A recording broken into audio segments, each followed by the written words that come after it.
the way out of undesirable conditions.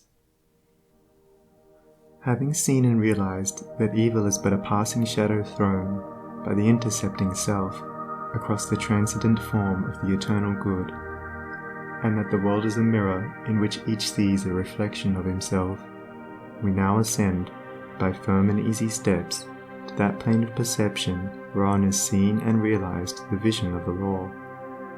With this realization comes the knowledge that everything is included in a ceaseless interaction of cause and effect, and that nothing can possibly be divorced from law. From the most trivial thought, word, or act of man, up to the groupings of celestial bodies, law reigns supreme. No arbitrary condition can, even for one moment, exist, for such a condition would be a denial and an annihilation of law. Every condition of life is, therefore, bound up in an orderly and harmonious sequence, and the secret and cause of every condition is contained within itself.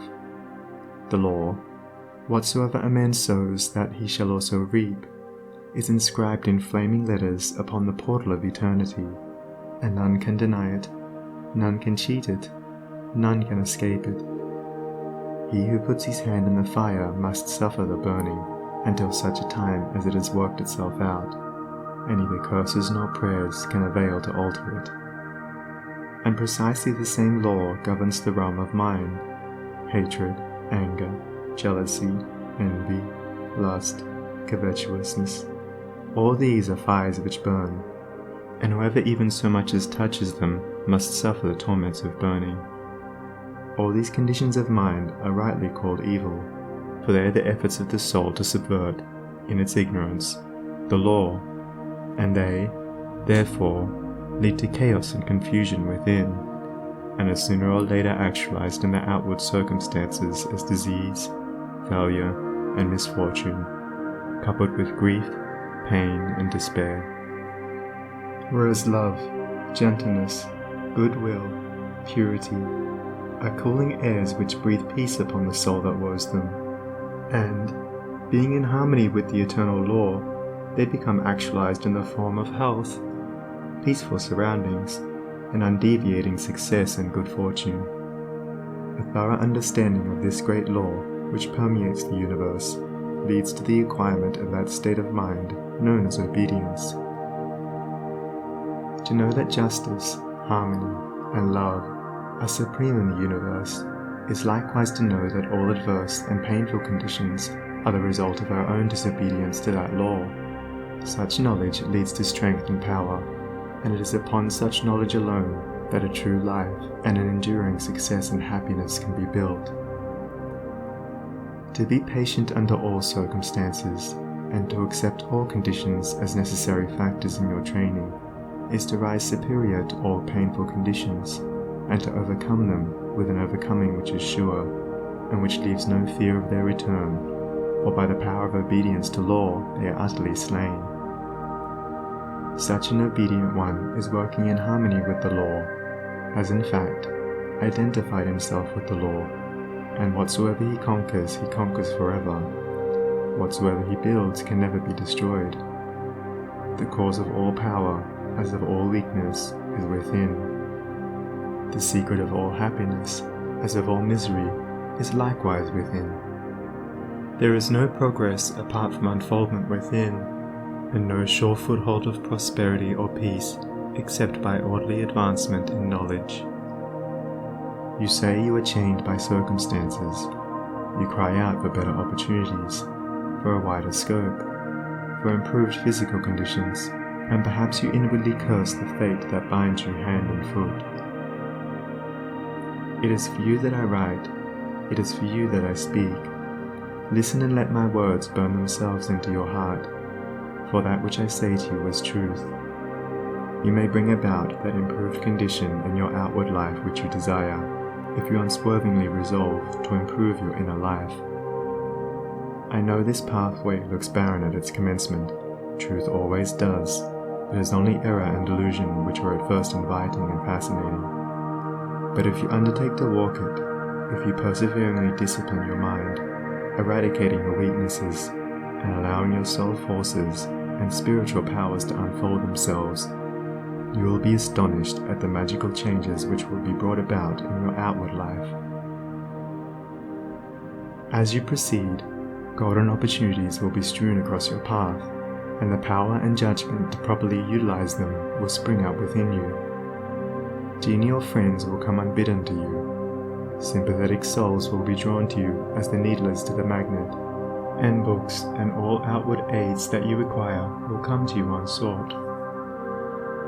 Perhaps the chains of poverty hang heavily upon you, and you are friendless and alone, and you long with an intense longing that your load may be lightened, but the load continues, and you seem to be enveloped in an ever-increasing darkness. Perhaps you complain, you bewail your lot, you blame your birth, your parents, your employer, or the unjust powers who have bestowed upon you so undeservedly poverty and hardship, and upon another affluence and ease. Cease your complaining and fretting. None of these things which you blame are the cause of your poverty. The cause is within yourself, and where the cause is, there is the remedy. The very fact that you are a complainer shows that you deserve your lot, shows that you lack that faith which is the ground of all effort and progress. There is no room for a complainer in the universe of law, and worry is soul suicide. By your very attitude of mind, you are strengthening the chains which bind you, and are drawing about you the darkness by which you are enveloped. Alter your outlook upon life, and your outward life will alter. Build yourself up in the faith and knowledge, and make yourself worthy of better surroundings and wider opportunities. Be sure, first of all, that you are making the best of what you have. Do not delude yourself into supposing that you can step into greater advantages whilst overlooking smaller ones, for if you could, the advantage would be impermanent, and you would quickly fall back again in order to learn the lesson which you had neglected. As the child at school must master one standard before passing on to the next, so, before you can have that greater good which you so desire, you must faithfully employ that which you already possess. The parable of the talents is a beautiful story illustrative of this truth, for does it not plainly show that if we misuse, neglect, or degrade that which we possess, be it ever so mean and insignificant, even that little will be taken from us, for, by our conduct, we show that we are unworthy of it. Perhaps you are living in a small cottage, and are surrounded by unhealthy and vicious influences.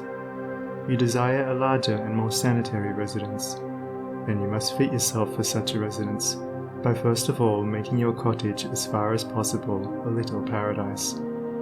Keep it spotlessly clean, make it look as pretty and as sweet as your limited means will allow.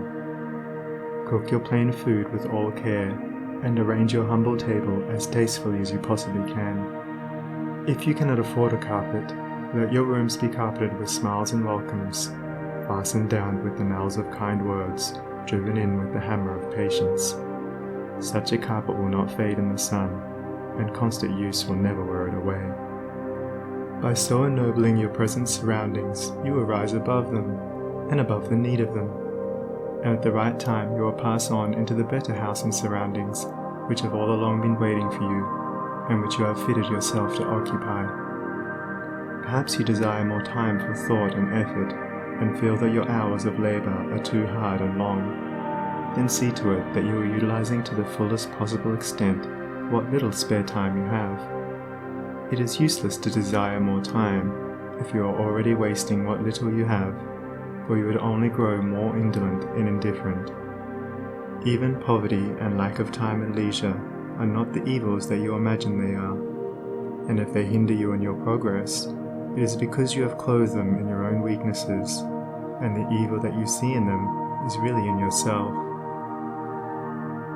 Endeavor to fully and completely realize that in so far as you shape and mold your mind, you are maker of your destiny, and as, by the transmuting power of self-discipline, you realize this more and more, you will come to see that these so-called evils may be converted into blessings. You will then utilize your poverty for the cultivation of patience, hope and courage, and your lack of time and the gaining of promptness of action and decision of mind, by seizing the precious moments as they present themselves for your acceptance. As in the rankest soil the most beautiful flowers are grown, so in the dark soil of poverty the choicest flowers of humanity have developed and bloomed. Where there are difficulties to cope with, and unsatisfactory conditions to overcome, there virtue most flourishes and manifests its glory. It may be that you are in the employ of a tyrannous master or mistress, and you feel that you are harshly treated. Look upon this also as necessary to your training. Return your employer's unkindness with gentleness and forgiveness. Practice unceasingly patience and self-control. Turn the disadvantage to account by utilizing it for the gaining of mental and spiritual strength, and by your silent example and influence, you will thus be teaching your employer, will be helping him to grow ashamed of his conduct, and will, at the same time, be lifting yourself up to that height of spiritual attainment by which you will be enabled to step into new and more congenial surroundings at the time when they are presented to you. Do not complain that you are a slave, but lift yourself up, by noble conduct, above the plane of slavery. Before complaining that you are a slave to another, be sure that you are not a slave to self. Look within, look searchingly, and have no mercy upon yourself. You will find there, perchance, slavish thoughts, slavish desires, and in your daily life and conduct, slavish habits. Conquer these. Cease to be a slave to self, and no man will have the power to enslave you. As you overcome self, you will overcome all adverse conditions, and every difficulty will fall before you. Do not complain that you are oppressed by the rich. Are you sure that if you gained these riches, you would not be an oppressor yourself? Remember that there is the eternal law, which is absolutely just, and he who oppresses today must himself be oppressed tomorrow, and from this there is no way of escape. And perhaps you, yesterday, in some former existence, were rich and an oppressor, and that you are now merely paying off the debt which you owe to the great law. Practice, therefore, fortitude and faith. Dwell constantly in the mind upon the eternal justice, the eternal good. Endeavor to lift yourself above the personal and the transitory into the impersonal and permanent. Shake off the delusion that you are being injured or oppressed by another, and try to realize, by a profounder comprehension of your inner life and the laws which govern that life, that you are only really being injured by what is within you. There is no practice more degrading, debasing, and soul-destroying than that of self-pity. Cast it out from you. While such a canker is feeding upon your heart, you can never expect to grow into a fuller life. Cease from the condemnation of others, and begin to condemn yourself. Condone none of your acts, desires, or thoughts that will not bear comparison with spotless purity, or endure the light of sinless good. By so doing, you will be building your house upon the rock of the eternal, and all that is required for your happiness and well-being will come to you in its own time. There is positively no way of permanently rising above poverty or any undesirable condition, except by eradicating those selfish and negative conditions within, of which these are the reflection, and by virtue of which they continue. The way to true riches is to enrich the soul by the acquisition of virtue. Outside of real heart virtue, there is neither prosperity nor power, but only the appearances of these. I am aware that men make money who have acquired no measure of virtue, and have little desire to do so. But such money does not constitute true riches, and its possession is transitory and feverish. Here is David's testimony. For I was envious at the foolish when I saw the prosperity of the wicked. Their eyes stand out with fatness, they have more than heart could wish. Verily I have cleansed my heart in vain, and washed my hands in innocence. When I thought to know this, it was too painful for me, until I went into the sanctuary of God. Then understood I their end. The prosperity of the wicked was a great trial to David, until he went into the sanctuary of God, and then he knew their end. You likewise may go into that sanctuary. It is within you. It is that state of consciousness which remains when all that is sordid and personal and impermanent is risen above, and universal and eternal principles are realized. That is the God state of consciousness. It is the sanctuary of the Most High, when by long strife and self-discipline you have succeeded in entering the door of that holy temple. You will perceive, with unobstructed vision, the end and fruit of all human thought and endeavor, both good and evil. You will then no longer relax your faith when you see the immoral man accumulating outward riches, for you will know that he must come again to poverty and degradation. The rich man who is barren of virtue is, in reality, poor, and as surely as the waters of the river are drifting to the ocean, so surely is he, in the midst of all his riches, drifting towards poverty and misfortune. And though he die rich, yet he must return to reap the bitter fruit of all his immorality. And though he may become rich many times, yet as many times must he be thrown back into poverty, until, by long experience and suffering, he conquers the poverty within. But the man who is outwardly poor, yet rich in virtue, is truly rich, and, in the midst of all his poverty, he is surely travelling towards prosperity, and abounding joy and bliss await his coming. If you would become truly and permanently prosperous, you must first become virtuous. It is therefore unwise to aim directly at prosperity, to make it the one object of life, to reach out greedily for it. To do this is to ultimately defeat yourself, but rather aim at self-perfection. Make useful and unselfish service the object of your life, and ever reach out hands of faith towards the supreme and unalterable good. You say you desire wealth, not for your own sake, but in order to do good with it, and to bless others.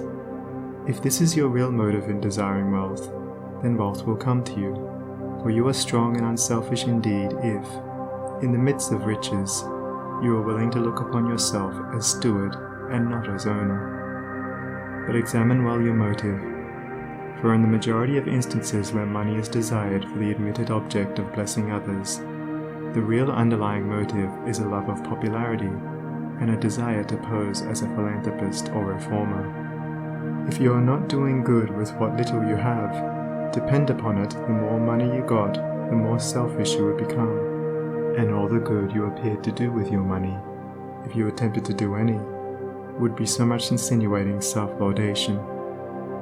If your real desire is to do good, there is no need to wait for money before you do it.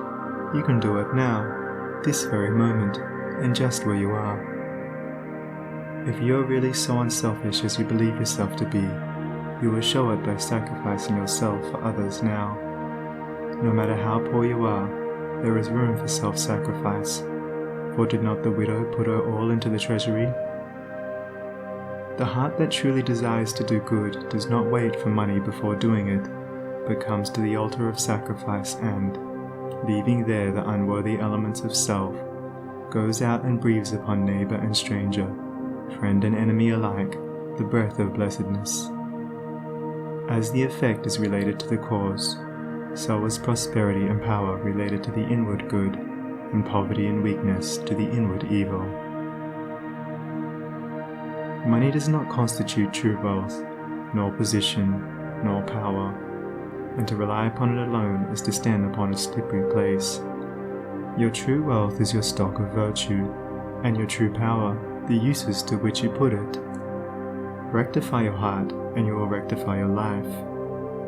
Lust, hatred, anger, vanity, pride, covetousness, self-indulgence, self-seeking, obstinacy, all these are poverty and weakness, whereas love, purity, gentleness, meekness, compassion, generosity, self-forgetfulness, and self-renunciation, all these are wealth and power. As the elements of poverty and weakness are overcome, an irresistible and all-conquering power is evolved from within, and he who succeeds in establishing himself in the highest virtue brings the whole world to his feet. But the rich, as well as the poor, have their undesirable conditions, and are frequently farther removed from happiness than the poor. And here we see how happiness depends not upon outward aids or possessions, but upon the inward life. Perhaps you are an employer, and you have endless trouble with those whom you employ, and when you do get good and faithful servants, they quickly leave you. As a result, you are beginning to lose, or have completely lost, your faith in human nature. You try to remedy matters by giving better wages, by allowing certain liberties, yet matters remain unaltered. Let me advise you, the secret of all your trouble is not in your servants, it is in yourself. And if you look within, with a humble and sincere desire to discover and eradicate your error, you will, sooner or later, find the origin of all your unhappiness. It may be some selfish desire, or lurking suspicion, or unkind attitude of mind which sends out its poison upon those about you, and reacts upon yourself, even though you may not show it in your manner or speech. Think of your servants with kindness. Consider of them that extremity of service which you yourself would not care to perform were you in their place. Rare and beautiful is that humility of soul by which a servant entirely forgets himself in his master's good.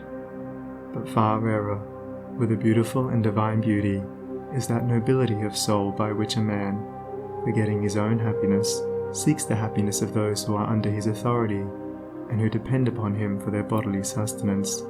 And such a man's happiness is increased tenfold, nor does he need to complain of those whom he employs. Said a well-known and extensive employer of labour, who never needs to dismiss an employee, I have always had the happiest relations with my work people. If you ask me how it is to be accounted for, I can only say that it has been my aim from the first to do to them as I would wish to be done by. Herein lies the secret by which all desirable conditions are secured, and all that are undesirable are overcome. Do you say that you are lonely and unloved, and have not a friend in the world?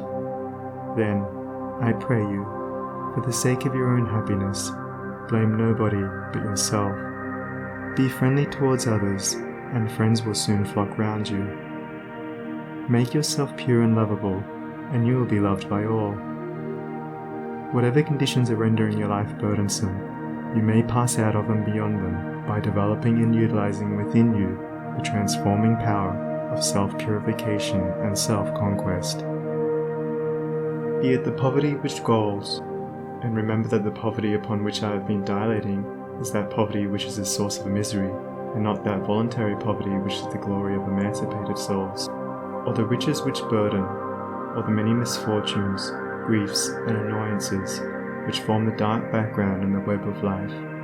You may overcome them by overcoming the selfish elements within which give them life. It matters not that by the unfailing law there are past thoughts and acts to work out and to atone for, as, by the same law, we are setting in motion, during every moment of our life, fresh thoughts and acts, and we have the power to make them good or ill. Nor does it follow that if a man, reaping what he has sown, must lose money or forfeit position, that he must also lose his fortitude or forfeit his uprightness, and it is in these that his wealth and power and happiness are to be found. He who clings to self is his own enemy, and is surrounded by enemies. He who relinquishes self is his own saviour, and is surrounded by friends like a protecting belt. Before the divine radiance of a pure heart, all darkness vanishes, and all clouds melt away, and he who has conquered self has conquered the universe.